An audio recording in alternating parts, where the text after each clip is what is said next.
Hey everyone, I'm Melanie. I'm the travel editor at TPG, and let's get to the point. Today we're going to talk about Iceland because tourism numbers are booming, and we know if you haven't already, you're probably going to go.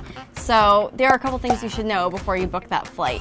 The first thing I want to talk about is spend. Even if you get a cheap flight, it is not going to be affordable once you get there. Everything from the hotels to the food to the activities is going to be really expensive. I absolutely recommend packing some protein bars so you can supplement at least a few meals with a snack and you don't have to pay for everything. Of course, eating local is a huge part of travel, and I totally understand. So if you want to look for local options, this is what you want to consider. Icelandic yogurt or skyr, the bread, the lamb, and the seafood. After that, go for the hot dogs or the soup, especially in Reykjavik. They're really good and it's one of the more inexpensive options. 2.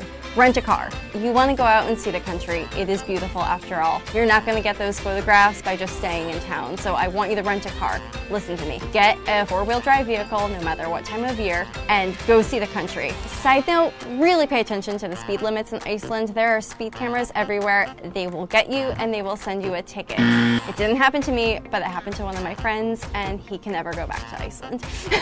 Number 3, let's talk about the weather. It doesn't matter what time of year you go to Iceland, the weather is always unpredictable. The Icelanders have a saying that if you don't like the weather, you should wait 5 minutes. You can have sun, rain, wind, snow, hail, sleet, all in one day. If nothing else, bring a rain jacket, rain pants, and a separate windbreaker. Believe me, it is the only thing I wore when I was in Iceland.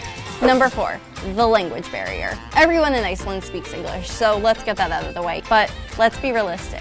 The language, it's pretty different from English. If you don't know how to pronounce somewhere that you're going, write it down before you get there. That way you can show someone if you're lost where you want to go, you can point to it on a map, or you can show them the name of the place you're trying to reach, and they can help you get where you're going.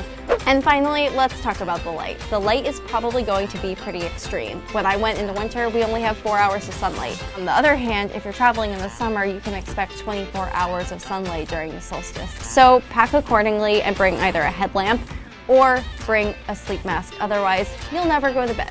So that's it for my tips on traveling to Iceland. If you want to know more, click on the link in the description.